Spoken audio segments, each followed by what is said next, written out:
in thee. He will keep you safe and meet your every need. No one on this earth can shake your peace of mind. Nothing man made you all sin. And them do their worst plans, comfort you will find. God is with you all the way.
Shout hallelujah. Ẹ̀kẹ́ A hallelujah. God glorifying hallelujah. Hallelujah tó ń fògo fún Ọlọ́run. Let's rise up on our feet Ẹ jẹ́ kí a dìde dúró lórí as we ẹsẹ̀. shout 3 Bí a hallelujah ṣe kí hallelujah to mẹ́ta welcome the King of láti Kings, kí ọba àwọn ọba. the Lord of Lords, Olúwa who has spared our life to see this tó day. dá ọjọ́ ayé wa sí From láti January to December, láti oṣù kìíní sí He has oṣù been kejì. good to Ó us. ti jẹ́ Let's tó dára shout sí 3 wa. Ẹ jẹ́ hallelujah. kí hallelujah mẹ́ta.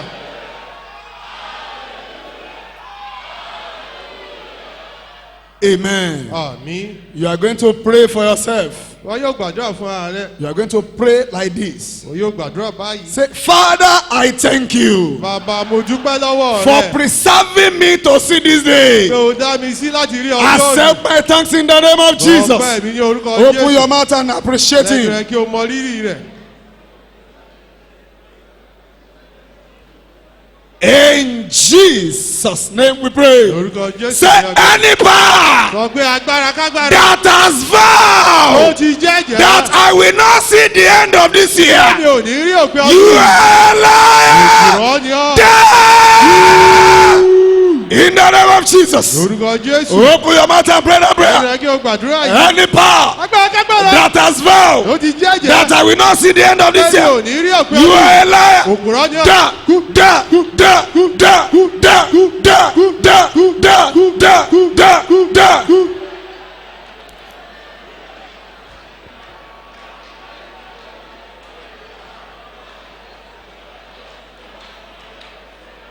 In Jesus' name we Ní pray. orúkọ Jésù ní Say ọjọ́. any power Sọ pé agbára kágbára. that says I will suffer in year 2020. Tó lé mi yóò jìyà ní ọdún tó Are bọ̀. you my God? Ìwọ ni Ọlọ́run mi. Die! In the name of Jesus. Orúkọ Jésù. Command the power to die. Àyẹ̀wò agbára. Command the power to die. Command the power to die. Command the power to die. Aha! Yes, yes, yes, yes. Any power that has vowed that I'm going to suffer in year 2020 Mi yóò jìyà ní ọdún tó bọ̀. because you are not my God. Ìwọ ò ń jẹ Ọlọ́run. Die by fire. Kú nípa iná. Die by fire. Kú nípa iná.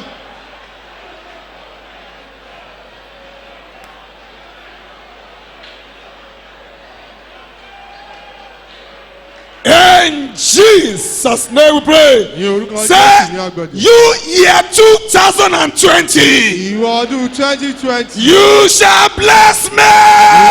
bùkún mi. In the name of Ní orúkọ Jesus. Jésù. Open your mouth and decree that Ẹ prayer. jẹ́ kí o pàṣẹ àdúrà. Say it out. Sọ jáde. Say it out. Sọ jáde. You year Ìwọ 2020, ọdún 2020. you shall bless me. Ìwọ yóò bùkún. You shall bless me. Ìwọ yóò bùkún. You shall bless me. Ìwọ yóò bùkún. You shall bless my Ìwọ yóò- family. Ìwọ yóò bùkún ẹbí. You year 2020, Ìwọ ọdún 2020. hear the word of the Lord. Gbọ́ ọ̀rọ̀ Olúwa. You shall bless me. Ìwọ yóò bùkún. You shall bless me. Ìwọ yóò bùkún. You shall bless me. Ìwọ yóò bùkún. You shall bless me. Ìwọ yóò bùkún. You shall bless me. Ìwọ yóò bùkún. In Jesus' name we pray. Lórúkọ Jésù ní We are agbọ̀dọ̀. still speaking into year 2020. Àyè sọ̀rọ̀ sínú ọdún 2020. You are going to shout like this. Ìwọ yóò kígbe Say, báyìí. you year 2020, Ìwọ ọdún 2020. hear the word of the Lord. Ọ̀rọ̀ Olúwa. You shall favor Ìwọ yóò me.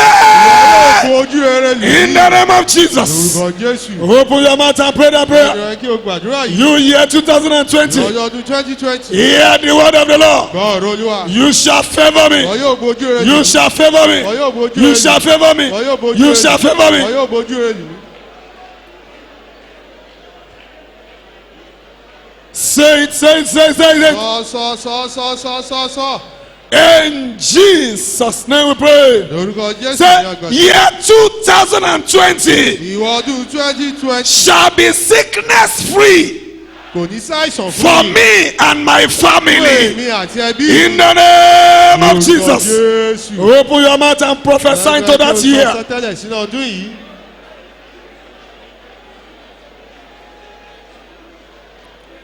Year 2020 Ìwọ ọdún 2020. shall be sickness free Kò ní ṣàìsàn for me fún èmi. and my family. Àti ẹbí mi. It shall be sickness free. Kò ní ṣàìsàn. It shall be sickness free ṣàìsàn. for me and my family. Fún èmi àti ẹbí Year mi. 2020 Ìwọ ọdún 2020. shall be sickness free Kò ní for ṣàìsàn. me and my family. Fún èmi àti ẹbí mi. In the name of Jesus. Lórúkọ Jésù. In Jesus' name we pray. Lórúkọ Jésù ní Say agbọ̀dọ̀. in year 2020, Ní ọdún 2020. I will not beg to eat. Èmi ò ní tọrọ In the name of Jesus. Jésù. You better open your mouth and pray that prayer. Ẹ kí o gbàdúrà You yìí. are speaking the word Ò ń sọ ọ̀rọ̀. into year 2020. Ní ọdún 2020. That year can hear you. Ọdún yìí Open your mouth and say it. lẹ́nu rẹ̀ kí o sọ. In Jesus' name we pray. Ní orúkọ Jésù ní You àgbàdo. pray lastly for yourself like Yóò this. gbàdúrà gbẹ̀yìn ní fún ààrẹ báyìí. Say, oh God, arise Ọlọ́run dìde. and bless me in today's ministration. Kò sì bùkún mi ní iṣẹ́ In the name of Jesus. Jésù. Open your mouth and pray that Lẹ́nu prayer. rẹ̀ kí o gbàdúrà yìí.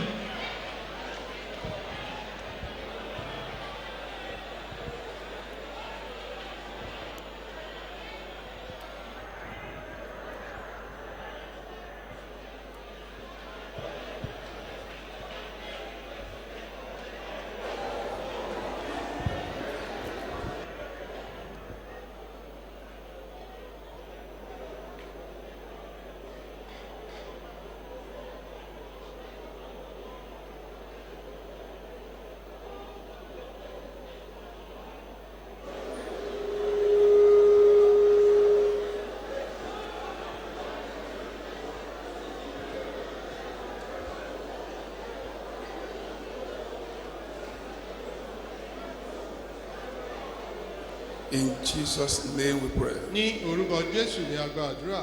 Amen. Àmín. Please close your eyes, team, Ẹ jọ̀ọ́ ẹ jíjú yín síbẹ̀. and let your amen be strong. Kí àmì yín kó rinlẹ̀. Father, in the name of Jesus. Bàbá ní orúkọ Jésù. Father, in the mighty name of Bàbá ní Jesus. orúkọ Jésù. Almighty God, King of kings and the Lord of lords. Ọlọ́run Olódùmarè ọba àwọn ọba olúwa àwọn We olúwa. thank you for your faithfulness, A dúpẹ́ fún ìṣòdodo. especially this year. Àgàgà ní ọdún yìí. We give you praise, A Lord. fìyìn fún yín. We give you praise, A Lord. fìyìn fún yín. We give you praise, Lord. A fìyìn fún yín We olúwa. give you praise, A Lord. fìyìn fún yín olúwa. Accept our thanks in the name of Jesus. Ọpẹ́ wa ní orúkọ Jésù. We thank you as family. A dúpẹ́ gẹ́gẹ́ bí ẹbí. We thank you as individual. A dúpẹ́ gẹ́gẹ́ bí We olúkúlùkù. thank you as a church. A dúpẹ́ gẹ́gẹ́ bí ìjọ. Thank you for what you are doing in our A midst. dúpẹ́ fún ohun tí ò ń ṣe láàrin Of wa. a truth, you are our Father. Lóòótọ́ ìwọ ni bàbá Of wa. a truth, you are our defender. Lóòótọ́ ìwọ lolùgbèjà wa. Of a truth, you are our fighter. Lóòótọ́ ìwọ ló ẹjọ́ We give you jà fún wa. praise. A fìyìn We fún wa. worship your A name. jọ́sìn fún wa. Accept our thanks in the name of Ọpẹ́ Jesus. wa ní orúkọ Jésù. Father, Bàbá, we have come to the end of another year. a ti dé òpin ọdún èmíràn o. We want to say thank you A fẹ́ specially sọ pé o ṣé for your lọ́tọ̀ọ̀tọ̀. hand that sustained us till this day. Fún ọwọ́ rẹ tó dá wa sí Accept our ọjọ́. thanks in the name of Jesus. Ọpẹ́ wa ní orúkọ Jésù. Everlasting Redeemer, Olùràpadà ayérayé King o. of kings and the Ọba Lord of àwọn ọba lords. olúwa àwọn olúwa. I pray and I prophesy. Mo gbàdúrà mo sì sọ As tẹ́lẹ̀. many as you gather here Iye this morning, ọ̀pọ̀lọpọ̀ ẹni tó kóra jọ pọ̀ touch nípa them by your power in the name Ó of gbà pẹ̀lú Jesus. agbára rẹ ní orúkọ Jésù. Touch them by your power in the name Ó of gbà Jesus. pẹ̀lú agbára rẹ ní orúkọ Holy Jésù. God, Ẹ̀mí I pray, mo gbàdúrà. prepare us specially Múra jẹ́ ká múra for the sílẹ̀. glory of another Fún year. ògùn ọdún tuntun èmi In the name of Jesus. orúkọ Jésù. In the name of Jesus. Orúkọ Jésù. In the name of Jesus. Orúkọ Jésù. As the Lord has been faithful to Bí you Ọlọ́run ti jẹ́ olódodo sí ọ. to see another end of the year, Láti rí òpin ọdún the èmi náà. faithfulness of God Ìṣòdodo Ọlọ́run. will keep you to the end of your life in the name of Jesus. Yóò dá ọdún yìí ní orúkọ Jésù. Father, we pray Bàbá gbàdúrà. any power or personality Bàbá kámẹ́rà bí ẹ̀dá kẹjà. that is saying no to your rising, Tó ń sọ pé ó ti sí dídì. that is saying no to your Tó ń testimony, sọ pé ó ti sí that is ẹ̀rí saying rẹ. no to your Tó dancing, ń sọ pé ó ti sí that is ijó saying rẹ. no to your Tó ń celebration, sọ pé ó ti sí àjọyọ̀. shall die with this year Yóò kú pẹ̀lú ọdún yìí.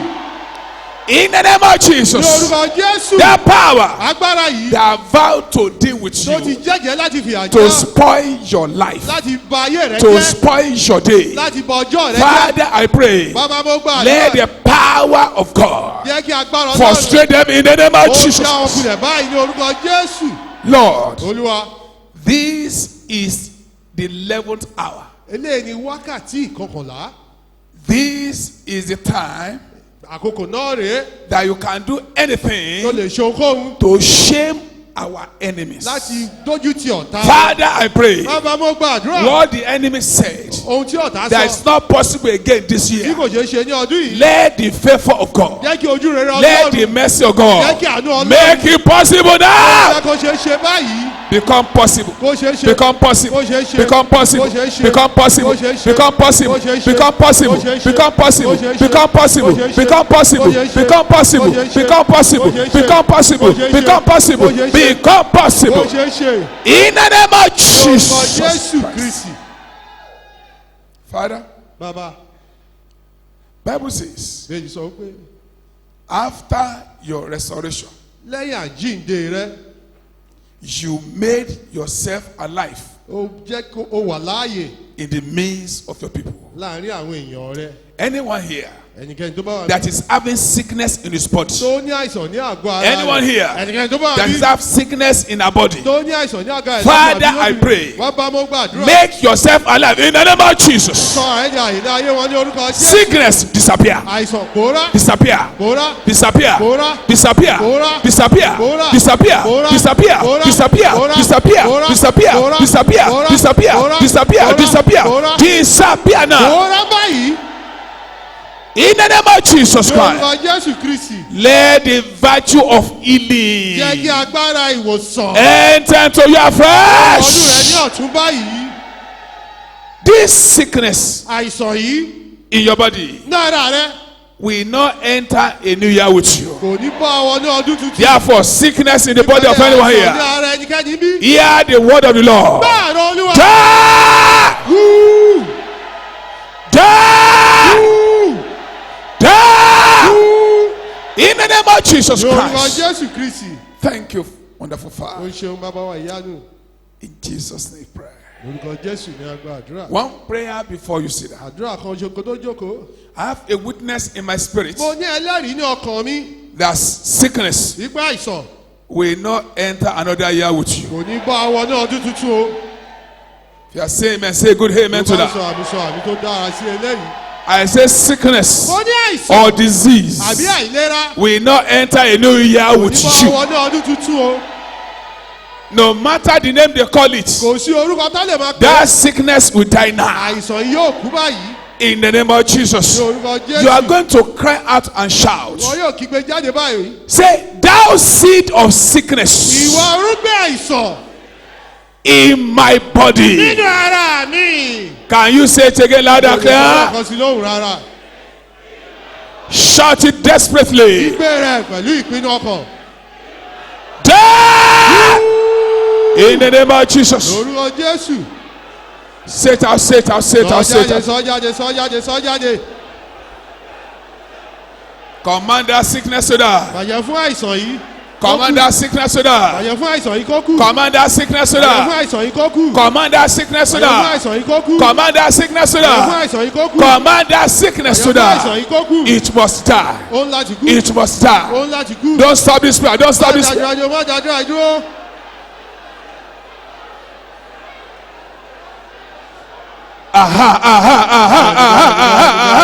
bẹ́ẹ̀ni bẹ́ẹ̀ni bẹ́ẹ̀ni. Every close sickness, gbogbo àìsàn. every hidden sickness, gbogbo àìsàn tó fara. every affliction in your body, gbogbo ìpọ́njú ní ara rẹ. come to an end. Dópin Come báyìí. to an end. Dópin báyìí. Come to an end. Dópin báyìí. Come to an end. Dópin báyìí. Come to an end. Dópin báyìí. Open your mouth and say, it. Say, it, say, láì it. rẹ́jọ́ sọ.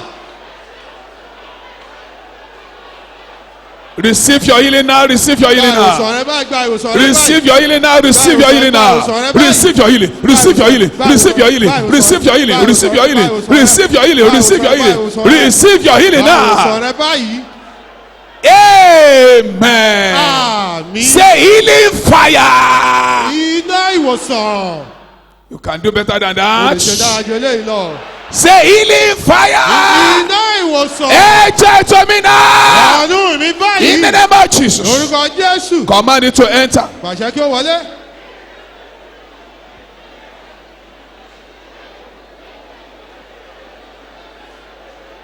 Thank you, o Jesus. ṣeun Jésù. Say it out. Somebody's getting through. Somebody's getting through. Somebody's getting through. ẹnìkan ní àlùyọ. Somebody's getting through. You are getting through. You are getting through. Don't stop. má dúró.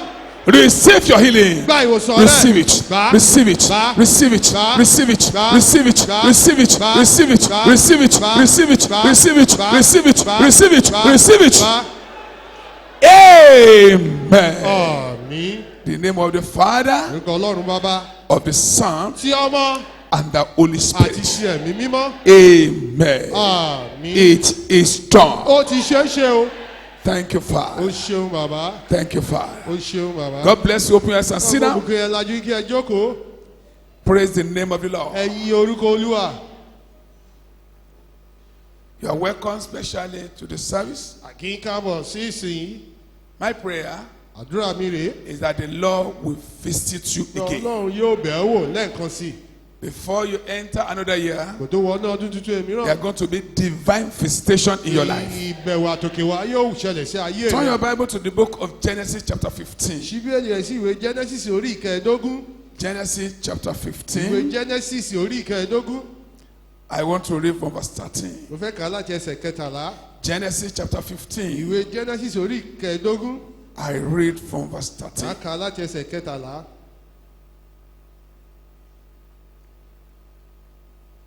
And he said unto Abraham, Ó sì wí fún Ábúráhámù pé know of a surety mọ̀ nítòótọ́ pé that thy seed irú ọmọ rẹ shall be a stranger in a land yóò ṣe àlejò ní that ilẹ̀ is not theirs, tí kì í ṣe tiwọn. and shall serve them, Wọn yóò sì sìn wọ́n. and they shall afflict them Wọn yóò sì 400 jẹ wọ́n years. ní ìyà ní irinwó ọdún. This is a prophecy. Eléyìí ni àsọtẹ́lẹ̀.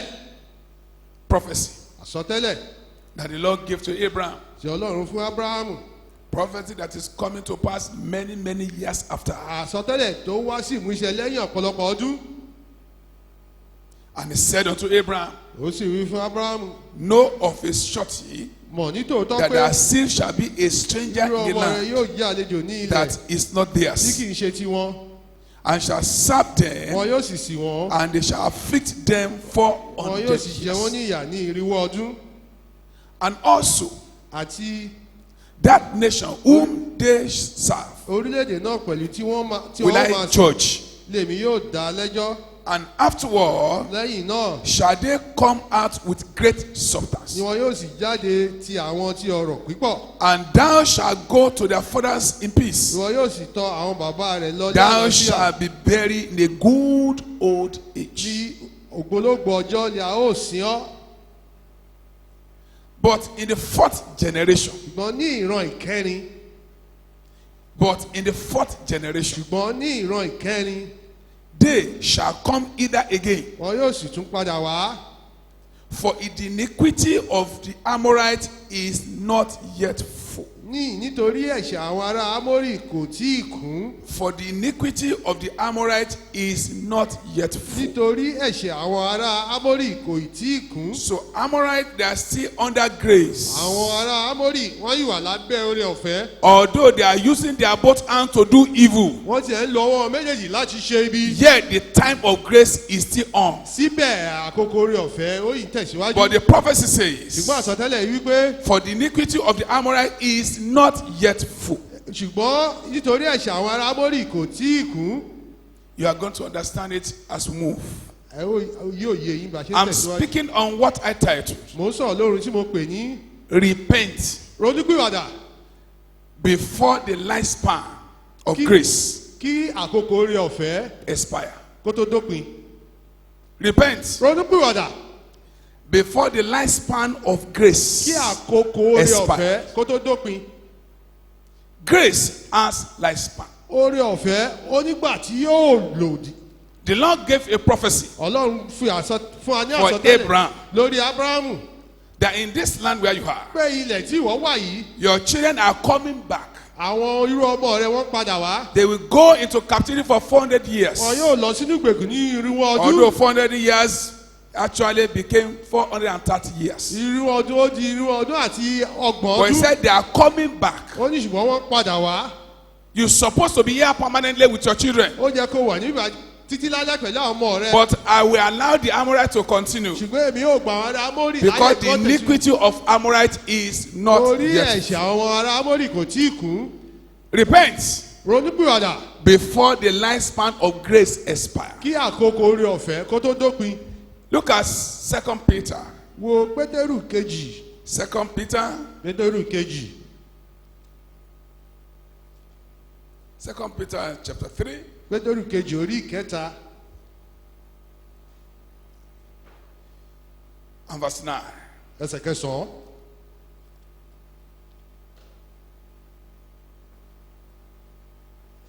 Second Peter 3:9. Ìwé Pétérù kejì orí ìkẹta ẹsẹ̀ kẹsàn-án.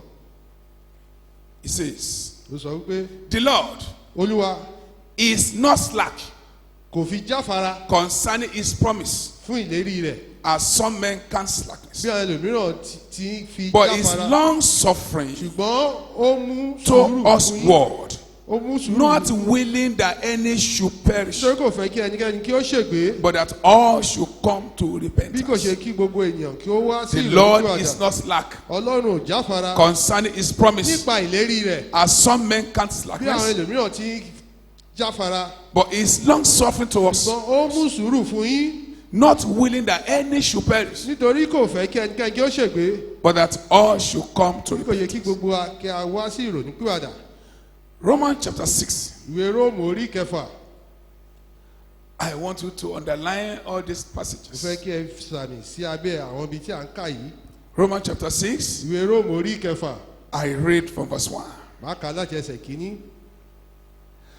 What shall we say then? Ǹjẹ́ àhó á ti wí Shall we continue in kí sin àwa kó á jókòó nínú ẹ̀ṣẹ̀ that grace may abound? kí ó rọ̀fẹ̀ kí ó máa pọ̀ sí i? God forbid. Kí á má rí How shall we that are dead to sin àwọn ẹni tí ó ti kú sí ẹ̀ṣẹ̀. live any longer therein? Àwọn àṣẹ wà láyé nínú Know rẹ̀ ye lọ. not Tàbí kẹ́yìn kí ó that mọ̀ so many of us, pé gbogbo wa as were baptized unto Jesus Christ, were baptized unto his death? àgbàbí wá sínú ikú rẹ̀. Therefore, Ǹjẹ́ we are buried with him by baptism, àfihàn síbù sínú into ikú death. sí wa pọ̀. that like as Christ was raised up from the Pé dead gẹ́gẹ́ bí a ti jí Kristi dìde by kúrò the nínú glory òkú of the Father, nípa ògo bàbá. even so we also Bẹ́ẹ̀ ni kí àwa pẹ̀lú should walk in newness kí ó- of life. kí ó máa rìn ní ọ̀tún ìwà. Should walk in newness Kí ó of life. máa rìn ní ọ̀tún ìwà.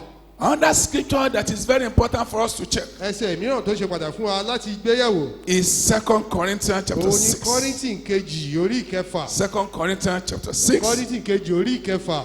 Look at verse 1 and 2. Wọ ẹsẹ̀ kìíní àti ẹsẹ̀ kejì. We then, Ǹjẹ́ as workers together with him, bí alábàáṣe púpọ̀ pẹ̀lú beseech you rẹ̀ also àwa ń bẹ̀ that yín ye receive not the grace of God in kí ẹ vain. má ṣe gba oore ọ̀fẹ́ Ọlọ́run lásán. For is yet Nítorí ó I have wípé heard thee in a time accepted, èmi ti gbóhùn rẹ̀ ní àkókò and the day of salvation have I àti ọjọ́ succored ìgbàlà thee. ni mo sì ti rán ọ. Behold, Kíyèsí now is the accepted ní time. ìsinyìí àkókò Behold, ìtọ́wọ́gbà. Kíyèsí now is the day of nísinsìnyí ni salvation. ọjọ́ ìgbàlà. With all these scriptures, Pẹ̀lú gbogbo ibi tí a kà yìí we can see a lè rí there's grace. oore ọ̀fẹ́ wà. Grace. Oore ọ̀fẹ́. It is by the grace of God you are alive today. Nípa oore ọ̀fẹ́ Ọlọ́run ló fi wà láàyè lónìí. It is by the grace of God you can dress yourself and come to the service. Nípa oore ọ̀fẹ́ Ọlọ́run ló lè múra fúnra rẹ̀ tó lè wá sí It's ìsìn. by the grace of God you are still sane. Nípa oore ọ̀fẹ́ Ọlọ́run ló lè sọ̀rọ̀. There are so many unsane people around. Ọ̀pọ̀lọpọ̀ àwọn èèyàn tí wọn ò gbádùn wà káàkiri. So by the grace of God you are still sane. You still understand life. Oyè gbádùn nǹkan ayé yóò We yí thank yọ. God for yet another opportunity Àdúgbò lọ́dọ̀ Ọlọ́run fún àǹfààní èmíràn. given to us to see another end of the Tí a year. fi fún wa láti rí òpin ọdún èmíràn. The mystery of time. Àdìtú àkókò. The mystery of timetable. Àdìtú ìkájọ́ àkókò. The mystery of time life. Àdìtú ìkájọ́ The ayé. mystery of timeline. Àdìtú ìkájọ́. The mystery of lifespan. Àdìtú kíkà ọjọ́ èèyàn. The mystery of season Àdìtú ìgbà. is not yet clear to many people. Kò tí ì wọ̀n kedere sí ọ̀pọ̀lọpọ̀ àwọn Many ènìyàn. are using time, Ọ̀pọ̀lọpọ̀ ló ń lo but they àkókò. don't understand what they call A time. ò ní òye ohun tí a ń pè ní àkókò Please yìí. listen and listen to me very Ẹ̀jọ̀ well. fèsìlẹ̀ sí mi dáadáa. Who knows Ta ló mọ̀? the last message that is going to hear? Ìwàásù ìgbẹ̀yìn tí wọ́n yóò gbọ́. Who knows Ta ló mọ̀? the last service the fellow will attend? Ìsìn ìgbẹ̀yìn tí ẹni yóò wá. Who knows Ta ló who mọ̀? is going to preach to you last? Ẹni tí yóò wá Listen and listen to me very well. Fèsìlẹ̀ kò fèsìlẹ̀ sí mi dáadáa. God brought you here Ọlọ́run mú ọ wá sí to bíbá yìí. hear naked truth, láti gbọ́ òtítọ́ to kedere, hear provoking truth, láti tó òtítọ́ tó ń to rú, hear rude truth. láti gbọ́ òtítọ́ tí ò bọ̀ fẹ́ The nìkẹ́ni. mystery of time, Àdìtú àkókò, the mystery of timetable, àdìtú kíka ọjọ́, the mystery of timeline, àdìtú mímọ̀ bí the ọdún mystery ṣe ń of lọ, lifespan, àdìtú bí ọjọ́ orí ṣe ń lọ, the mystery of season àdìtú ìgbà is not clear to many people. kò wọ̀n kedere sí ọ̀pọ̀lọpọ̀ àwọn èèyàn. It's a great concern Ó jẹ́ ohun tó ń kọni lóminú to heaven sí ọ̀run. that people that carry their minds, Àwọn tó ń gbé ọkọ̀ wọn, or let's say people that carry their Bible or follow God, àwọn tó ń gbé bíbélì tó ń tẹ̀lé Ọlọ́run, they don't know the mind of God. wọn ò mọ ọkàn Ọlọ́run, They don't know the purpose of wọn ò God. mọ ìdí Ọlọ́run, They don't know the will of wọn ò God. mọ ìfẹ́ ti Ọlọ́run. Please try and understand. Jọ ẹ gbìyànjú. This is another end of the year. Òpin ọdún èmíràn ni a wà yìí. I remember Mo rántí at this period last year, nírú àkókò yìí ní ọdún tó kọjá, I was shouting mò ń pariwo like an African man. gẹ́gẹ́ bí aláwọ̀ dúdú èèyàn. Shouting, shouting, Tí shouting. mò ń pariwo. I remember I lost my voice when I got home. Mo rántí pé ohùn mi lọ. I was Ìgbà tí mo dé, shouting that Mo ń pariwo at the end of this year, pé lópin ọdún yìí, at 31st of December, ní ọjọ́ tó gbẹ̀yìn ní oṣù that kejìlá. remember Mo rántí. that 1 year is out of your life. Wípé ọdún kan ti kúrò ní That by the ọjọ́ time say ayé rẹ̀. Happy New Year, Happy New Year. Ìgbà wá ní ọdún ẹ̀kọ́ ọdún That I ẹ̀kọ́. remember that is minus 1 Mo year. rántí I pé àti remember ọdún kan kúrò ní vividly, ọjọ́ orí I was rẹ̀. shouting like that Mo ń pariwo last bẹ́ẹ̀ year, ní ọdún tó kọjá. 2018 Ní December. ọdún 2018 This oṣù kejì. is another year, Ọdún èmíràn ní àwọn àyè. 2019 Ọdún December. 2019 oṣù kejìlá. Please Jọ remember, rántí your time àkókò rẹ̀ is going. ó lọ. Your time Àkókò rẹ̀ is going. ó lọ. If you use your whole life Tó bá lo gbogbo ọjọ́ ayé rẹ̀ to pursue physical things, láti lé ohun ti ara, to pursue ephemeral things, láti lé ohun tí ò ní pẹ́, you use your whole life ó lo gbogbo ọjọ́ ayé to rẹ̀ pursue all the material things, láti lé gbogbo ìṣúra know ayé. for sure Mọ̀ you dájú will pé leave all of them. wàá fi gbogbo rẹ̀ sílẹ̀ Your time is up.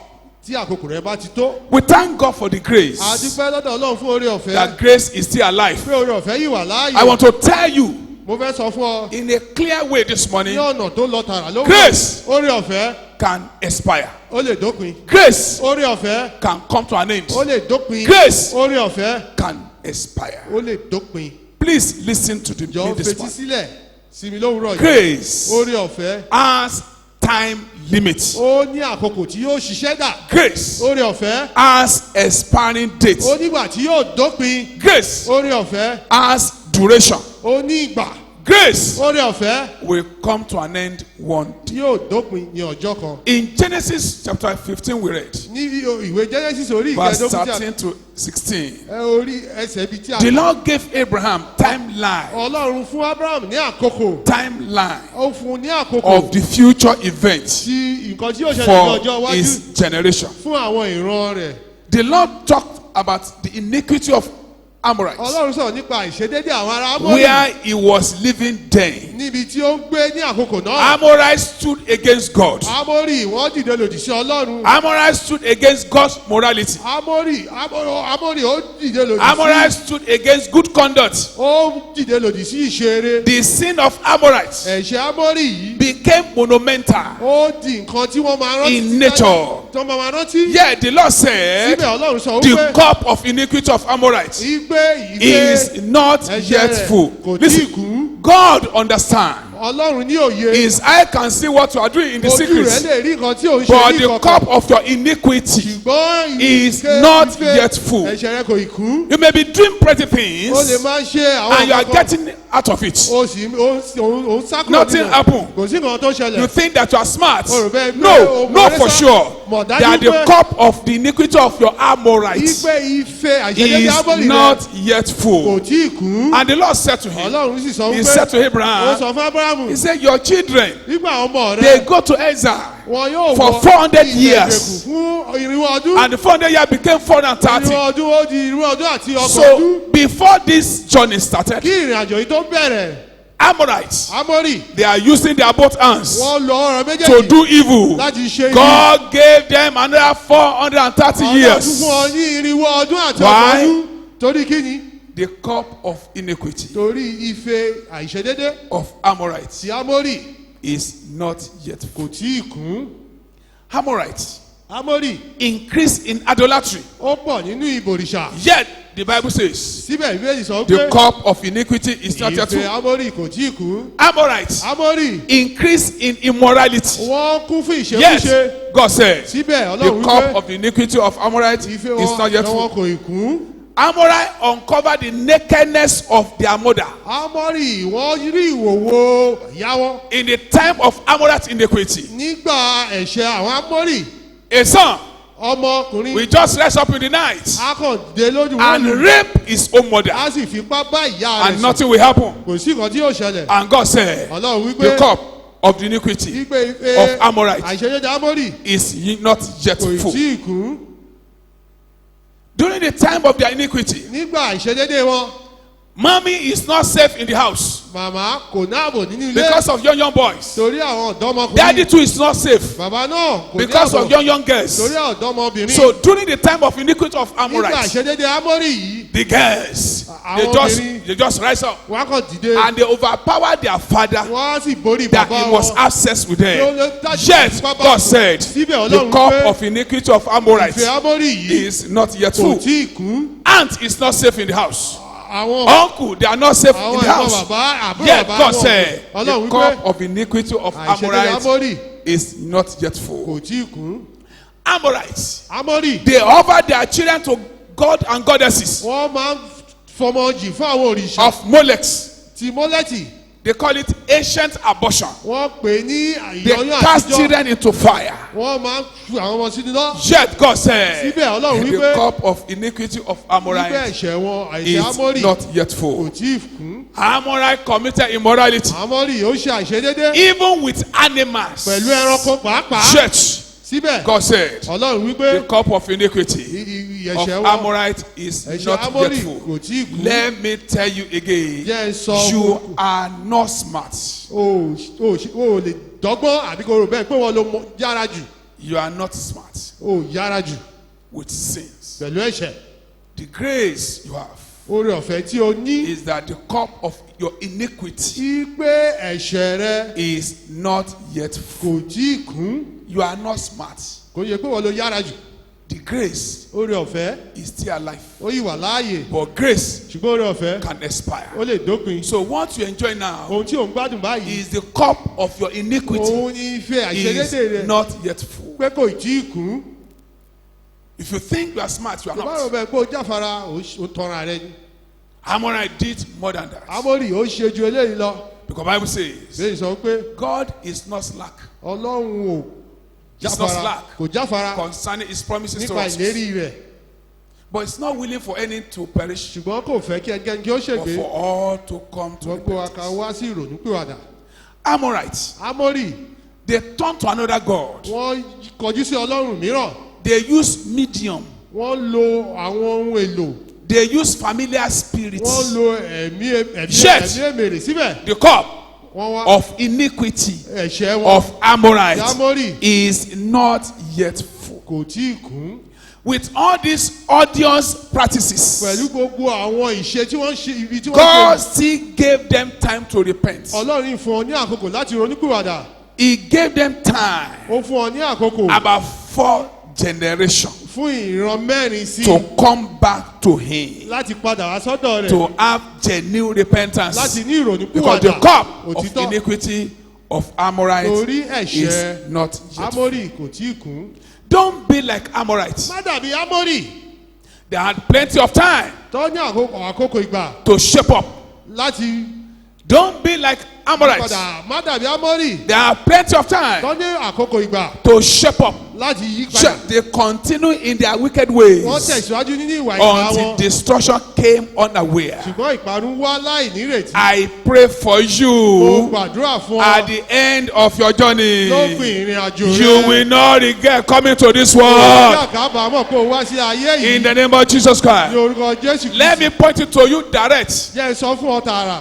Bible says, Bẹ́ẹ̀ni sọ pé hands join hands. bí ọwọ́ sowọ́pọ̀ The sinner ẹlẹ́ṣẹ̀ kan will not go kò unpunished. ní lọ láì jìyà. I want to remind you Mo fẹ́ rán ọ létí before you enter into another year. kó tó wọnú ọdún tuntun mìíràn. Time Ìgbà will be no more one day. kò ní sí mọ́, kò ní sáyé rẹ̀ mọ́. Time Ìgbà will be no more one day. kò ní sí mọ́ ní ọjọ́ kan. Grace Oore ọ̀fẹ́ will expire one yóò day. dópin ní ọjọ́ kan. Repentance Ìrònúpìwàdà will be too late one day. ó máa ti pẹ́ jù ní ọjọ́ kan. Judgment Ìdájọ́ will happen one day. yóò ṣẹlẹ̀ ní ọjọ́ kan. Jesus Jésù will appear one day. yóò farahàn ní ọjọ́ kan. Death Ikú will come one day. yóò wá ní ọjọ́ kan. Life Iye will end one day. yóò dópin ní ọjọ́ kan. The cup of iniquity Ẹ̀ṣẹ̀ of Amorites tí Ámórì is not yet full. kò tí ì kún. Time Ìgbà will be no more one day. kò ní sí mọ́ ní ọjọ́ kan. Grace Oore ọ̀fẹ́ will expire one day. yóò dópin ní ọjọ́ kan. Repentance Ìrònúpìwàdà will be too late one day. yóò pẹ́ jù ní ọjọ́ kan. Judgment Ìdájọ́ will come one day. yóò wá ní ọjọ́ kan. Jesus Jésù will appear one day. yóò farahàn ní ọjọ́ kan. Death Ikú will come one day. yóò wá ní ọjọ́ kan. Life Ayé yìí will end. yóò dópin ní ọjọ́ kan. Although it is not the type of message that many people want to listen to. Ó jẹ́ irú ìwàásù tí ọ̀pọ̀lọpọ̀ ò fẹ́ gbọ́ rárá. But whether you listen to it Bóyá o gbọ́ o or you don't listen to it, àbí o gbọ́ o. death Ikú will come one day. yóò wá ní ọjọ́ kan. Judgment Ìdájọ́ will come one day. yóò wá ní ọjọ́ kan. The cup of iniquity Ẹ̀ṣẹ̀ shall be filled. yóò kún That one day, ní ọjọ́ kan yìí. no one knows. Kò sẹ́ni tó mọ̀. That one day, Ọjọ́ kan yìí no one knows. kò sẹ́ni tó mọ̀. I counsel you today, Mo gbọ́ níyànjú lónìí. redeem your time now Gba àkókò rẹ padà báyìí with the currency of grace. pẹ̀lú owó oore ọ̀fẹ́. Redeem your time now Gba àkókò rẹ padà báyìí with the currency of time you have. pẹ̀lú ìgbà tí o ní báyìí. Redeem your time Gba now. àkókò rẹ padà báyìí. Buy it back Gbà rà á padà into profitable things. sí ohun tó ń mérè wá. Use your fleeting time, Lo àkókò rẹ, your time that is moving, àkókò rẹ tó ń lọ báyìí to serve God through humanity. láti sin Ọlọ́run sí ènìyàn Through humanity. nípasẹ̀ ènìyàn. We serve God through people. À ń sin Ọlọ́run nípasẹ̀ èèyàn. Serve God through humanity. Sin Ọlọ́run nípasẹ̀ èèyàn. Do something. Ṣe nǹkan kan. Time will be no more Àkókò one day. lè má sí mọ́ ní ọjọ́ kan. Listen and listen to me very well. Fetísílẹ̀ kò fesílẹ̀ dáradára. The time Àkókò of iniquity àìṣedédé of Amorites tí Ámórì is not yet kò full. tí ì kú. It's not yet Kò full. tí ì kú. You must understand Òun láti ní òye. that one day Ìpè ní ọjọ́ kan it will come to an end. yóò dópin. Let me remind you. Jẹ́ rán létí o. Time Àkókò will be no more one day. kò ní sí mọ́ ní ọjọ́ kan o. Grace Oore ọ̀fẹ́ will expire one day. yóò dópin ní ọjọ́ kan. Repentance Ìrònúpìwàdà will be too late one day. A ti Now pẹ́ listen, jù ní ọjọ́ things kan. can be late. ìkan lè pẹ́ jù. That's not a problem. Ìṣòro náà rèé. But when it is too late, Ìwọ́n tó bá ti pẹ́ jù. that is the headache. Eléyìí ni orí fífọ́. You may be late, Ó lè pẹ́. but if you are too late, Ìwọ́n tó bá ti pẹ́ jù. you can't do anything again. O lè ṣe ohunkóhun mọ́. Time will be no more one day. Kò ní sí àkókò mọ́. Grace will expire one Oore day. ọ̀fẹ́ yóò dópin ní ọjọ́ kan. Repentance will be too late one day. Ìrònúpìwàdà á pẹ́ jù. Judgment will happen one day. Ìdájọ́ yóò ṣẹlẹ̀ ní Jesus ọjọ́. will appear one Jésù day. yóò farahàn ní Death ọjọ́ kan. will come one day. Ikú yóò dé ní Life ọjọ́ kan. Will end Ayé one yìí day. yóò dópin ní What ọjọ́ are we kan. talking about? Kí ni nǹkan tí à ń sọ̀rọ̀ nípa rẹ̀? When the grace is still alive, Nígbà tí oore ọ̀fẹ́ bá yìí wà láàyè. use the opportunity of the grace. Lo àǹfààní oore ọ̀fẹ́ yìí. Listen to me.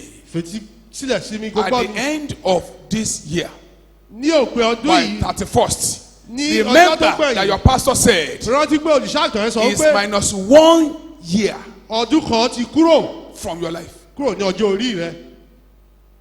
You may not like it, o lè má fẹ́ràn but rẹ̀. that's the truth. Mo ti tọ́ Use this fleeting time lo àkókò yìí to serve humanity. láti sí èèyàn Serve your generation sí ìran rẹ with whatever capacity you have. pẹ̀lú agbára tí o lè Do good and pursue máa peace. ṣe rere kó sì máa lépa Have àlàáfíà. time for Máa God ní àkókò fún before Ọlọ́run it is too late. kí ó tó pẹ́ jù. I repeat, Mo tún sọ. you are not smart at Ó ṣe pé all. bóyá o jáfara tó. It's just like the cup of iniquity of Ó Amorite kàn jẹ́ is pé not ife yet. ẹ̀ṣẹ̀ Ámórì kò tí ì kún. All this cleverly conceived sin, Gbogbo ẹ̀ṣẹ̀ tó ń fi pamọ́ yìí. the eyes of the Lord can see it. Ojú Ọlọ́run lè rí. Yet he increased blessing you. Síbẹ̀ ó tẹ̀sán láti máa bùkún Yet you rẹ. wake up every day. Síbẹ̀ ó jí lójoojúmọ́. Yet things are moving for you. Síbẹ̀ ìkan ń Your tẹ̀síwájú business fún ọ. is moving forward. Òwò rẹ̀ ń tẹ̀síwájú No, sí. you are not smart. Ṣùgbọ́n ọkàn yẹn pé ó And jáfara God tó. is not a fool. Ọlọ́run ṣe ń ṣe òpè. Bible Bẹ́ẹ̀ says sọ pé God is not slack Ọlọ́run ò concerning his jáfara promises towards nípa us, ìlérí rẹ̀ sí but wa. he is not willing for any to Ṣùgbọ́n kò perish, fẹ́ kí ẹnikẹ́ni kí ó but for ṣègbè. all to come Ìwọ́n to gbé wa kí a wá sí repentance. ìrònúpìwàdà.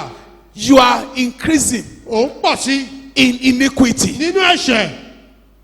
You are multiplying Ò ń lé sí in sin, nínú ẹ̀ṣẹ̀.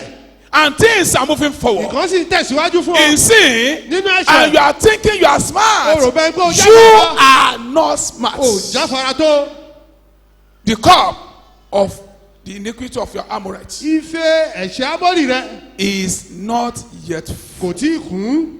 Who knows Ta ló mọ̀? when the cup will be full Nígbà tí ife yìí yóò kún, and the time will be no more. kò ní sí àkókò mọ́. Don't forget Má the gbàgbé wickedness of Amorites. ìwà ìkà Ámórì. It was so much Ó pọ̀ débi pé that even people are asking for judgment, àwọn èèyàn ń bẹ̀rẹ̀ fún ìdájọ́. and God was just looking. Ọlọ́run kàn tẹ́wọ́ You know, wò. since the time you came to this world, Ìgbà tó ti wá sínú ayé yìí. they have been telling you Jesus is coming, Jesus is coming, Jesus is coming, Jésù Jesus bọ̀, is coming. Jésù bọ̀. To you, you are tired of hearing Sí it. wọn ó ti sú ọ láti gbọ́ pé Jésù mọ̀.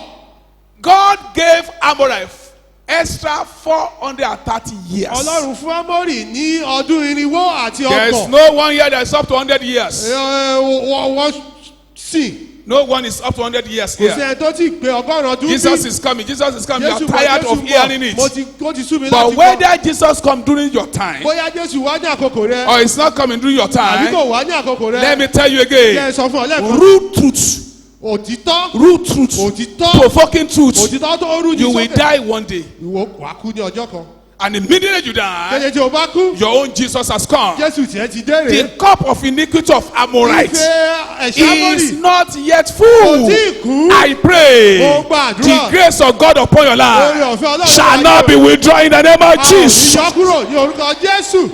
So during the time of grace, Nígbà oore ọ̀fẹ́, one can do anything èèyàn lè ṣe ohunkóhun and get away with it. kó sì bọ́ His ọ́nú ẹ̀. grace, Oore ọ̀fẹ́ ni. His grace, Oore ọ̀fẹ́ ni. His grace, Oore ọ̀fẹ́ ni. His grace, Oore ọ̀fẹ́ His ni. grace. Oore ọ̀fẹ́ But ni. grace Ṣùgbọ́n oore ọ̀fẹ́. has lifespan. Ó nígbà tí yóò di o. Grace Oore ọ̀fẹ́. can expire. Ó lè dópin. Grace Oore ọ̀fẹ́. can die. Ó lè kú. Grace Oore ọ̀fẹ́. can come to an end. Ó lè I dópin. pray for anyone that Mo care to say gbàdúrà amen. kẹ́kẹ́ tó mi kàn láti sọ At àmì. the end of your time, Lórí gbà òpin ọdún you will rẹ̀. not cry in the name of Ní Jesus. ṣubú ní orúkọ Jésù. At the end of your journey on earth, Ní òpin ìrìnàjò you will not bite your finger and regret in the name of Jesus. Ní orúkọ Jésù. But remember, Ṣùgbọ́n rántí. by the time you begin to celebrate Ìgbà tó bá bẹ̀rẹ̀ sí ṣe àjọyọ̀. and you begin to say bye bye to the year Tó sọ pé ó 2019, dìgbò ṣe pé ọdún remember your pastor said, Rántí òṣìṣẹ́ àjọyọ̀ sọ pé grace has lifespan. ìgbé orí ọ̀fẹ́ ó nígbà tí yóò lòdì.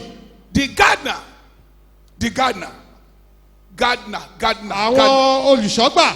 the gardener, Olùṣọ́gbà. he called the workers. Ó pe àwọn òṣìṣẹ́. He was pointing to the trees. Ó nawọ́ He sí said, this tree, Ó ní igi yìí. cut it down. Ẹ gé dànù. It's not bringing fruit. Kò mú èso wá. He said, this one, Ó ní eléyìí. fertilize it. Ẹ fi ní This one, ajílẹ̀ cut it sí. down. Eléyìí ẹ gé dànù. And the maid said, Olùṣọ́gbà yìí wá pé. Ó please, ní ẹjọ́. don't cut this tree Ẹ má down. gé igi yìí dànù. Let me refertilize Ẹ it. jẹ́ ń fi ajílẹ̀ sí. Peradventure, it may change. Bóyá ó lè yí padà. And he bear for only 1 Ó year. bẹ̀bẹ̀ fún ọdún kan ṣoṣo Just péré. 1 year. Ọdún kan ṣoṣo péré. Just 1 year. Ọdún kan ṣoṣo péré. Who knows? Ta ló mọ̀? Who is pleading on your behalf? Ta ló ń bẹ̀bẹ̀ nítorí tirẹ̀? The cup Ife of iniquity tí ẹ̀ṣẹ̀ of Amorites tí Ámórì is not yet full. kò tí ì kún. Take opportunity lo àǹfààní yìí of this grace oore ọ̀fẹ́ yìí that you have today. tí o ní lónìí Listen to this. ṣe gbọ́ ilé yìí. Repent ronúpìwàdà before the lifespan of grace kí oore ọ̀fẹ́ yìí in your life ní ayé rẹ expire. kó tó dópin. What are we talking about? kí ni nǹkan tí a ń sọ̀rọ̀ nípa rẹ̀. Do good. máa ṣe eré Pursue it. máa lépa rere Pursue peace. máa lépa àlàáfíà Have time for God ní àkókò fún ọlọ́run before it is too kó late. tó pẹ́ jù. Do not postpone any good thing you plan to do. ohun rere tí o fẹ́ ṣe má ṣe sún síwájú. Grace may expire. oore ọ̀fẹ́ ó lè dópin. If you postpone good thing, òun sún nǹkan rere you síwájú. may not be able to do it o again. lè má lè ṣe mọ́ o. Do not forget má gbàgbé that the grace we enjoy today pé ọ̀fẹ́ tí a ń gbádùn as lẹ́yìn is expiring ó date. nígbà tí yóò dópin. Do not allow it to expire má ṣe gbà á láyè kó dópin at your lower help. ní ìgbà tí ò tiẹ̀ ní nǹkan kan rárá. At your lower help when you are down. nígbà tó wà nílẹ̀lẹ̀ Don't allow it to expire. má gbà á láyè kó dópin. Wake up now tají báyìí to righteousness. sí ìṣòdodo. Wake up now tají báyìí to holiness. sí ìwà mímọ́. Wake up now tají báyìí to decent life. sí ìgbésí ayé tó dáa. Time àkókò will be no more one day. ó lè má sí mọ́ ní ọjọ́ kan. Decide pinnu before you enter into another year. kó tó wọnú ọdún tuntun èmíràn. Remember rántí o the cup of iniquity ife àṣedédé of tí Amorites Ámórì is not yet full. kò tí ì kún. But when the cup was full, ṣùgbọ́n tí ẹ̀ṣẹ̀ yìí bá kú God himself ọlọ́run ti ká will rẹ̀ wipe them away. yóò dùn ọ́ nù Close your eyes. di ojú rẹ̀ Close your eyes. di ojú rẹ̀. You can't enter another year anyhow. o ò lè wọnú ọdún tuntun èmíràn bó ṣe wọ̀ ọ́. You have to decide. o ń láti pinnu. You have to redeem your time. o ń láti gba àkókò rẹ padà. You have to count your o ń days láti ka ọjọ́ rẹ. before it's too late. Kó tó pẹ́ jù. Don't live your day anyhow. má gbé ìgbésí ayé rẹ bó ṣe wọ̀ ọ́. Don't think it does not matter. má rò bẹ́ẹ̀ pé kò kàn ọ́. It matters. ó kàn ọ́ o. Close your eyes. di ojú rẹ. What next thing you want to do? kí ni nǹkan tó kàn tí ìwọ fẹ́ ṣe. What is that thing you want to adjust? kí ni nǹkan tó fẹ́ ṣe àtúnṣe rẹ̀. What is that thing that must not continue in your nǹkan life? tí kò gbọdọ̀ tẹ̀síwájú ayé rẹ. Talk to the Lord now. bá ọlọ́run sọ̀rọ̀ I want to báyìí. talk to the Lord ìwọ now. kò bá ọlọ́run sọ̀rọ̀ Please báyìí. talk to the Lord ìwọ bá now. ọlọ́run sọ̀rọ̀ báyìí. Is there anything you want to adjust? ṣé ohunkóhun wà tí o fẹ́ ṣe àtúnṣe Is rẹ̀. there anything you want to stop? ṣé ohunkóhun tó fẹ́ dẹ́kun Is rẹ̀. there anything that must not ṣé continue? ohunkóhun wà tí o gbọ́dọ̀ Check your life. Check your life. ìyá ayé rẹ wò. Check your ìyá life. ayé rẹ wò. Check your ìyá life. ayé rẹ wò. What is that thing kí ni nǹkan that náà must stop? tó láti dẹ́kun. What is that kí thing ni nǹkan náà that you must add to your life? tí o láti fi kún ayé rẹ. What is that kí thing? ni nǹkan náà. Begin to talk to the Lord. bẹ̀rẹ̀ sí ń bá ọlọ́run sọ̀rọ̀. Adjust your life tún ayé rẹ ṣe. before you enter another year. kò tó wọnú ọdún tuntun The èmíràn. truth is this: òtítọ́ náà you are rèé. not going to be here forever, àníwọ̀n mi báyìí títí láyé. whether you like it or bóyá o not. fẹ́ àbí o One kọ̀. day ní ọjọ́ kan. you will leave this planet wàá out, gbé wàá fi ilé ayé yìí sílẹ̀. whether you believe it or bóyá o not. gbàgbọ́ àbí o After gbàgbọ́. death, lẹ́yìn ikú. there is judgment. ìdájọ́ wà. After death, lẹ́yìn ikú. there is judgment. ìdájọ́ wà. After death, lẹ́yìn ikú. there is judgment. Ìdájọ́ wà. After death, lẹ́yìn ikú. there is judgment. Ìdájọ́ wà. It's appointed for a man to die àti yàn once, fẹ́ yàn kan and tó kú. after lẹ́yìn is eléyìí. judgment. ìdájọ́ ni. Is judgment. ìdájọ́ ni. Talk about your life. Think about your life. ronú nípa ayé rẹ. Don't just be shaking head. Má kàn Talk ní orí to lásán, bá God. Talk to Ọlọ́run sọ̀rọ̀, bá God. Ọlọ́run Which sọ̀rọ̀. area do you need God? ọ̀nà wo ló ti nílò ọlọ́run. Which area do you need to ọ̀nà adjust? oríwo ló ti nílò. Which area do you need His power? ọ̀nà wo ló nílò agbára You rẹ̀. need the power of o God nílò agbára for ọlọ́run. you to be on holiness fún ọ journey. láti wà ní ìwà mímọ́. Bible Bẹ́ẹ̀ says, sọ pé- shall we continue in tí a máa wà sin ní ẹ̀ṣẹ̀. for grace to Dájú abound? tó rọ̀ fẹ́ kó máa Say, pọ̀ God sí. forbid. ó ní ká má rí. God forbid. ká má rí. God forbid. ká má rí. Think about your life. ronú nípa ayé rẹ. Talk to God now. bá ọlọ́run sọ̀rọ̀ Are báyìí. you here this morning? You are yóò not wá born bíbá again. lówùúrọ̀ yìí. Talk to God and give your life to Jesus. bá ọlọ́run sọ̀rọ̀ kó sì fàyè rẹ fún jésù. Give your life to Jesus fàyè rẹ fún jésù. before it's too late. kó tó pẹ́ jù. Before it's too late. Kó tó pẹ́ jù. Talk to God now. bá ọlọ́run sọ̀rọ̀ báyìí. Talk to God bá now. ọlọ́run sọ̀rọ̀ Are báyìí. you doing anything at all? Are you sleeping off? jọ́ òun sọ̀rọ̀ Are you báyìí. dozing off? ṣé o kàn ń sọ. Talk to God now. bá ọlọ́run sọ̀rọ̀ I báyìí. remember mo rántí. there are some people àwọn èèyàn kan who wà. are together a wà papọ̀. this last year, Ní even ọdún tó this kọjá, ní year. ọdún yìí pàápàá. Many are no more. Ọ̀pọ̀lọpọ̀ ò sí In mọ́. one way or the lọ́nà other, kan àbí they èmíràn. met their God wọ́n bá ọlọ́run unexpectedly. láì retí rẹ̀. They met their God wọ́n bá ọlọ́run láì unexpectedly. retí rẹ̀. They met their Wọ́n bá God Ọlọ́run láì unexpectedly. lately. létí rẹ̀. Who knows? Ta ló mọ̀? The last message Ìwàásù ìgbẹ̀yìn that you will hear. tí wọ́n yóò gbọ́. Reshape. Reshape. Ṣe àtúnṣe. Adjust Ṣe àtúnṣe. Àtúntò. your life Ayé rẹ before it's too late. kó tó pẹ́ jù. I put it to you this morning. Mo sọ fún ọ lówùrọ̀ yìí. Repent Ronúpìwàdà. before the last span Kí oore of ọ̀fẹ́ grace upon your life lórí ayé rẹ expire. kó tó dópin o. Let us rise up. Ẹ jẹ́ kí a dìde dúró báyìí. Let us rise up. Ẹ jẹ́ kí a dìde dúró. I know Mo mọ̀. many people don't like to hear this type of message, Ọ̀pọ̀lọpọ̀ èèyàn ò fẹ́ gbọ́rù wàásù báyìí. but it's no matter whether you like it or not. Ṣùgbọ́n bóyá o fẹ́ àbí o kọ̀. One thing is this: Ohun kan rèé. when the cup of iniquity is full, Nígbà tí ẹ̀ṣẹ̀ yìí bá kú, no one will be there to help. kò sẹ́ni tó wà ń bẹ̀ láti ràn án lọ́wọ́. Please close your eyes. Jọ di ojú rẹ. Close your eyes. Di ojú rẹ. Close your eyes. Di ojú rẹ. You need the power of the Holy O Spirit. nílò agbára ẹ̀mí mímọ́. You need to be a proper Christian. Ó jẹ́ kó jẹ́ kìrìsìtẹ́nì nítòótọ́. You need to be born again Ó genuinely. jẹ́ kó jẹ́ àtúnbí ojúlówó You need to àtúnbí. be a child of Ó God. jẹ́ kó di ọmọ Ọlọ́run. Don't allow unexpected to happen suddenly. Má gba ohun tí o retí kó ṣẹlẹ̀ lójijì. Don't meet your God suddenly. Má bọ Ọlọ́run rẹ pàdé lójijì. Prepare to meet your God. Múra sílẹ̀ láti bọ Ọlọ́run rẹ Prepare pàdé. to meet your Múra God. sílẹ̀ láti bọ Ọlọ́run rẹ Prepare pàdé. to meet your Múra God. sílẹ̀ láti bọ Say, oh Lord, my Father, Ọlọ́run bàbá mi.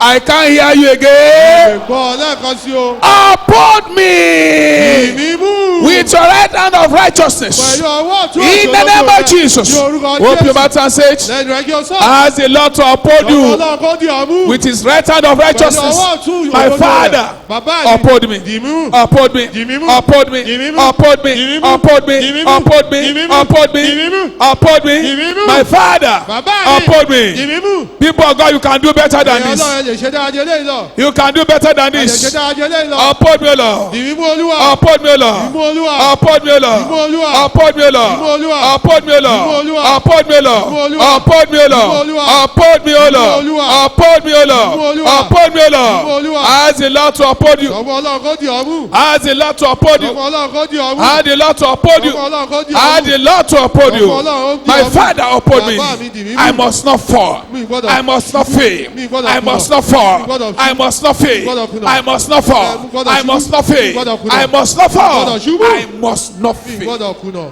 Amen. Àmín. We are still praying the prayer in line of this. Àyìn gbàdúrà lé ọ̀nà yìí. Don't forget, Bible Má says, gbàgbé bí èyí sọ say, pé. but seek ye first Ṣùgbọ́n ẹ tètè máa wá the kingdom of God ìjọba Ọlọ́run náà. and his righteousness, Àti òdodo rẹ̀. and all these things Gbogbo nǹkan wọ̀nyí. shall be added Ìyá ó unto sì fi you. kún fún He yín. said, take therefore Nítorí náà ẹ. no thought for the Ẹ morrow, má ṣe àníyàn nítorí for the ọ̀la. morrow shall take thought for Ọ̀la ni yóò itself. ṣe àníyàn ohun ara rẹ̀. Sufficient unto the day Búburú ti is the ọjọ́ evil thereof. tó fún ọ. You are going to raise your voice Ìwọ yóò again. gbóhùn rẹ Say, sókè báyìí. my Father, Bàbá mi! I must not fall. Gbọ́dọ̀ ṣubú! Upon me. Ìbí mú! In the name of Jesus. Yorùbá Jésù. Open your mouth and say, Lẹ́nu ẹgbẹ́ I sọ. must not Yóò fall. gbọ́dọ̀ ṣubú! I must not fall. Yóò gbọ́dọ̀ ṣubú. I must not fall. Yóò gbọ́dọ̀ ṣubú. I must not Yóò fall. gbọ́dọ̀ ṣubú. Upon me, Lord. Dìmú mú Olúwa! Upon me, Lord. Dìmú Olúwa! Upon me, Dìmú Lord. Olúwa! Upon me, Dìmú Lord. Olúwa! Upon me, Dìmú Lord. Olúwa! Upon me, Dìmú Lord. Olúwa! Open your mouth and say, Lẹ́nu ẹgbẹ́ sọ. I must not Yóò fall. gbọ́dọ̀ ṣubú! I must not falter. Yóò gbọ́dọ̀ ṣubú. I must not fall. Yóò gbọ́dọ̀ I ṣubú. must not falter. Yóò gbọ́dọ̀ Upon me, Lord. Dìmú Olúwa! Upon me, Lord. Dìmú Olúwa! Upon me, Lord. Dìmú Olúwa! Upon me, Dìmú Lord. Olúwa!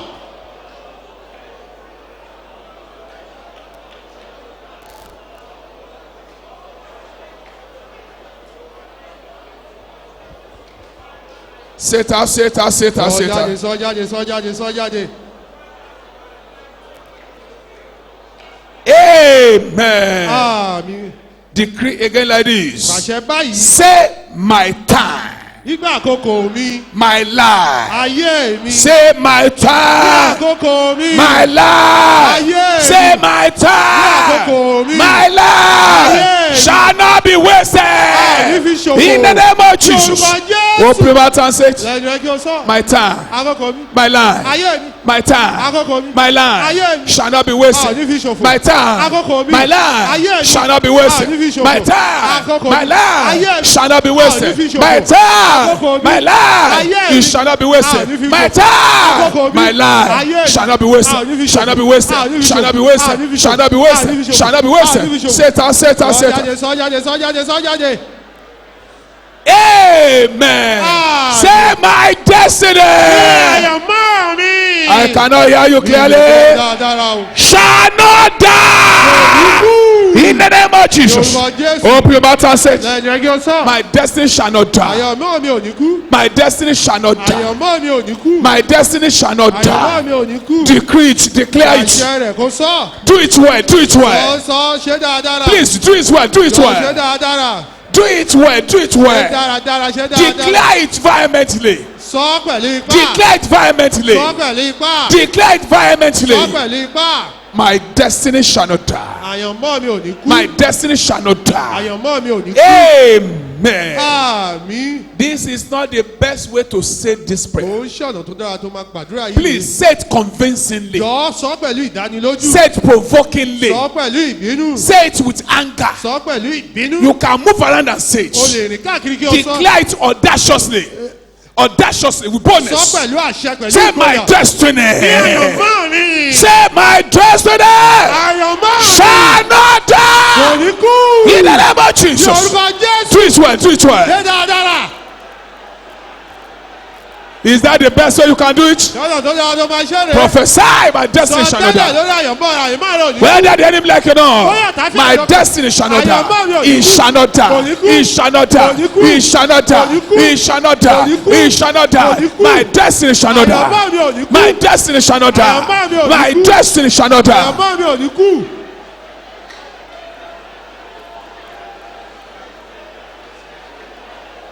Yes, yes, yes, yes, yes, Bẹ́ẹ̀ni yes. bẹ́ẹ̀ni bẹ́ẹ̀ni bẹ́ẹ̀ni bẹ́ẹ̀ni bẹ́ẹ̀ni bẹ́ẹ̀ni.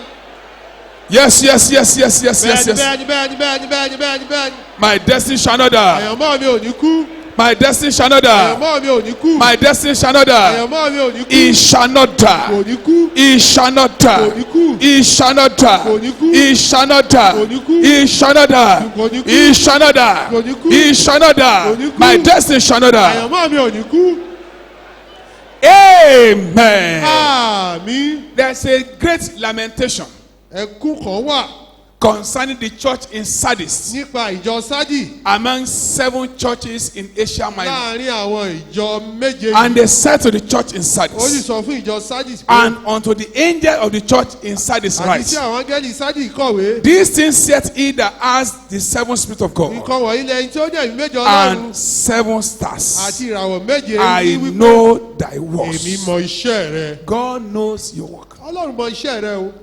Thou thou hast a name, Àti pé ìwọ ní orúkọ that thou livest pé ìwọ ń bẹ láàyè and art dead. ṣùgbọ́n ìwọ kú. They have name as if they are alive, Wọ́n wà but láàyè spiritually they are dead. ṣùgbọ́n tí ẹ̀ ní wọ́n ti kú. Whatever that is dying or dead Ohunkóhun tó bá in the life of anyone ní here, ayé ẹnikẹ́ni bí. the life of Jesus Ìyè Jésù will re-enter you in the name of yóò Jesus. wọnú rẹ báyìí ní orúkọ Jésù. Will re-enter you in the name of Yóò wọnú Jesus. rẹ báyìí ní orúkọ Jésù. Say my spiritual life Ẹsẹ̀ ayé mi shall not die in the name of ní orúkọ Jesus. Jésù. Say it well, say it well. Sọ dáadáa.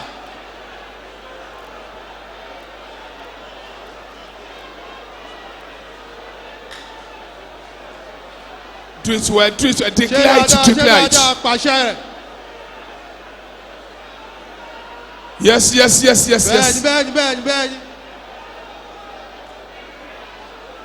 Amen. Àmín. Listen to this. Gbọ́ eléyìí. The highest form of death Ikú tó lágbára that jù can happen to the living. tó lè ṣẹlẹ̀ sí alààyè. I repeat, Mo tún sọ. the highest form of death Ikú tó le jù that can happen to the tó lè living ṣẹlẹ̀ sí alààyè. is spiritual death. Òun ni ikú ti ẹ̀mí. Listen to this. Gbọ́ eléyìí. Many church goers. ọ̀pọ̀lọpọ̀ àwọn èèyàn tó ń lọ tó They wá are sí full ìjọ of activities. wọ́n kún fún ìṣe Jumping from one program to wọ́n á another máa fò láti ètò kan sí because èmíràn of what to eat and wear. torí nǹkan tí wọ́n máa wà títà máa But jẹ́ spiritually they are dead. gbọ́n ní ìpele ti ẹ̀mí wọ́n ti kú Many are dead. ọ̀pọ̀lọpọ̀ ti kú Are dead. wọ́n ti kú Completely dead. wọ́n ti kú pátápátá I pray for mo you. gbàdúrà fún ọ The power of restoration agbára jíjẹ shall come upon you in the name of Jesus. gbà ní ọba yìí ní orúkọ Jésù.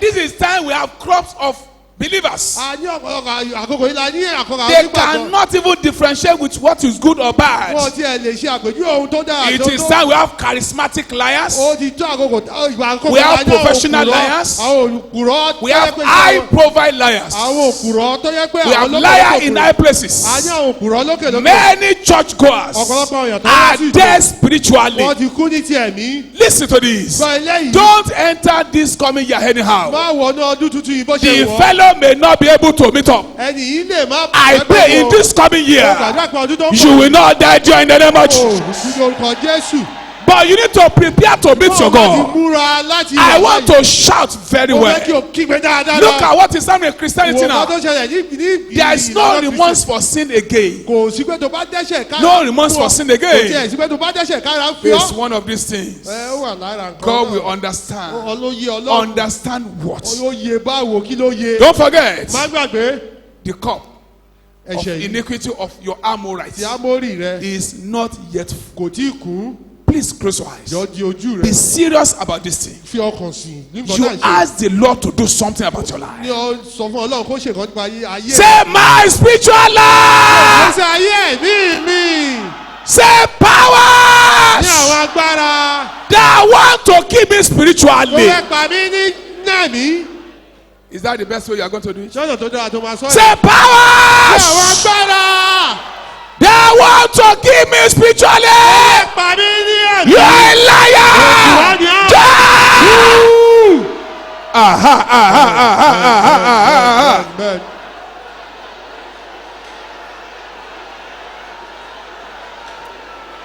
Aha, yes, yes, yes, yes, yes. bẹ́ẹ̀ni.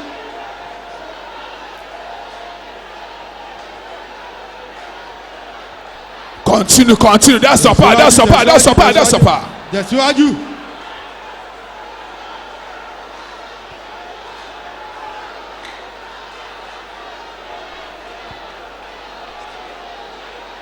Amen. Àmín. See, Bible says, Ṣé ìsọ pé the one that is born of spirit is èyí spirit. tàbí tí ẹ̀mí tí ẹ̀mí ni. The one that is born of flesh is Èyí flesh. tàbí tí ara tí ara Look ni. at the way you are running up and down when Wo you bó see ṣe ń this fò káàkiri. traditionalist. When you see this herbalist. Tó bá rí àwọn babaláwo. Look at the fear. Look at how you are running Àwọn away. ìbẹ̀rù. Supposing you are already a spirit Bóyá o and jẹ́ your ẹ̀mí. spirit is Ẹ̀mí rẹ̀ sì charged. gbaná. Look at little thing you see in your dream. Say, I need deliverance. I need deliverance. Because your spiritual level is Orí ìgbésí ayé low. ẹ̀mí rẹ̀ ó lọlẹ̀. Look at what demons. Look at the way they are doing in your Wo dream. bá yẹn ṣe ní ojú Serious ara rẹ̀. revival pushing you here, pushing you there because your spiritual life Torí is ìgbésí low. ayé ẹ̀mí rẹ̀ lọlẹ̀. Supposing you find yourself in the dream with masquerade. Bóyá o bá ara rẹ̀ lójú àlá pẹ̀lú eégún. As masquerade is beating you, slapping you, is Bí kicking you, eégún ṣe ń gbà tó ń gba etí rẹ̀ tó and nà. you beat you to stupor. Ó sì nà ẹ́ When you títí wake tí o up mọ̀ in the bẹ́ẹ̀. morning, Tó bá jí lówùúrọ̀. you run for Wàá deliverance. sáré lọ fún Supposing ìtúsílẹ̀. your spiritual life is high, Bóyá ìgbésí ayé ẹ̀mí rẹ̀ and you command the demon in your dream o pàṣẹ fún ẹ̀mí òkun to lójú go àlá rẹ̀. back to where you are Ó coming from. padà síbi tó ti wá. That is what we are talking about. Lọ́jà ń sọ̀rọ̀ nípa ẹ̀. Listen to this. Gbọ́ eléyìí. This year alone, Ọdún yìí nìkan. please open your eyes and look at Yọ it. la ojú rẹ̀ kó This wò. year alone, Ọdún yìí nìkan. if I tell you the number of people that have died in their dream, Tí bá sọ ọ̀pọ̀lọpọ̀ àwọn èèyàn tó kú lójú àlá you will wọn know fún ọ, that what we really need is not money, wàá mọ̀ pé nǹkan tó nílò ni kò ń ṣe owó. is your spirit Òun ni ẹ̀mí rẹ̀ to move up. kó tẹ̀síwájú kó lọ sókè. We thank God you are praying. Adúpẹ́ lọ́wọ́ Ọlọ́run kó ń gbàdúrà. Many of the prayer many people are praying, they are emotional prayers. Àwọn ọ̀pọ̀lọpọ̀ àdúrà táwọn àwọn èèyàn ń The gbà prayer wọ́n that kọ́ has no bàbá ṣe ń ṣe wọ́n ni kò fire. That níná. is why you spoke in tongue till bed, yet you will still eat Ó fèdè fọ̀ tí heads tó in fi the sùn dream. síbẹ̀ wọ́n á ìṣe báṣubàṣu lójú You àlá are wàá eating, you are ìjẹun eating in the dream. Ó Despite jẹun lójú that, àlá. you spoke in tongue. wípé o tiẹ̀ fèdè fọ̀ kó tó sùn o. Water, Omi. and you slept off. O wá sùn lọ. And they bring their food. Wọ́n tún So kó the jẹun wá. tongue has no fire. Don't Don't èdè yìí kò deceive ní ná. yourself. má tanra rẹ Many jẹ. people this year died in their Ọ̀pọ̀lọpọ̀ sleep. náà dín ìwọ́n kú ní ojú oorun wọn. Close your eyes. Di ojú rẹ. So the ball is in your court.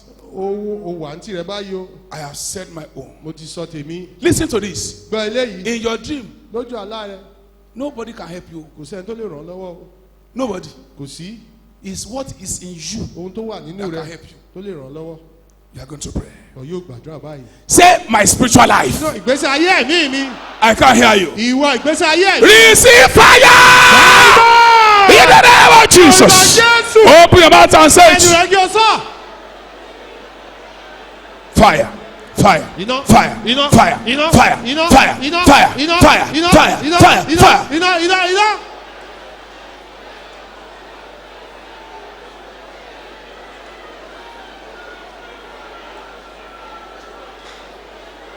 Yes. Bẹ́ẹ̀ni. Amen. You are going to clap your hand as you begin to sing this song. Ìwọ yóò pàtẹ́wọ́ bá ó ṣe máa pàtẹ́wọ́. Iná ńlá wọnú mi lọ. Iná ńlá wọnú mi lọ. Iná ńlá wọnú mi lọ. Iná ńlá wọnú mi Amen. lọ. Iná àmín. Amen. If Àmín. you understand Yoruba, it means that big fire, huge fire, vehement fire enter into my life. Amen. Àmín. Enter into my life. Oh, no, So if you yeah, cannot you know. speak it in Yoruba, you can say that big fire enter. Big fire enter into my life. Iná ńlá wọnú mi lọ. Iná ńlá wọnú mi lọ. Iná ńlá wọnú mi lọ. Iná ńlá wọnú mi lọ. Iná ńlá wọnú mi lọ. Iná ńlá wọnú mi lọ. Iná ńlá wọnú mi lọ. Iná ńlá wọnú Ha! Iná ńlá wọnú mi lọ. Iná ńlá wọnú mi lọ. Iná ńlá wọnú mi lọ. Iná ńlá wọnú mi lọ. Iná ńlá wọnú mi lọ. Iná ńlá wọnú mi lọ. Iná ńlá wọnú mi lọ. The power of God is coming. That's the fire. That's the fire. Iná ńlá wọnú mi lọ. Yes. Iná ńlá wọnú mi lọ. Iná ńlá wọnú mi lọ. Iná ńlá. Iná ńlá wọnú mi lọ. Iná ńlá. Iná ńlá wọnú mi lọ. Yes. Something is said to somebody. Iná ńlá wọnú mi lọ. Iná ńlá. Iná ńlá wọnú mi lọ. Iná ńlá wọnú mi lọ. Iná ńlá wọnú mi lọ. Yes. Mazeke poshinale kaporia. Yàrá bàbá yes.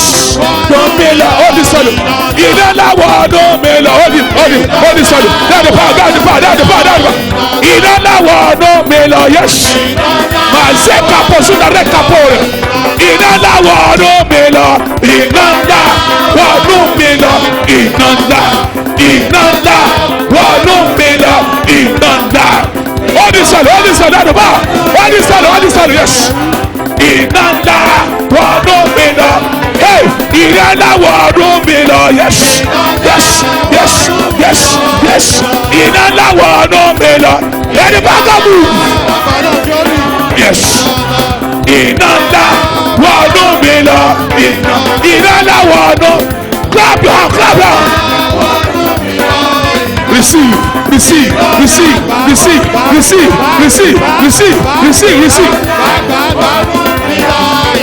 God of Elijah, send a fire.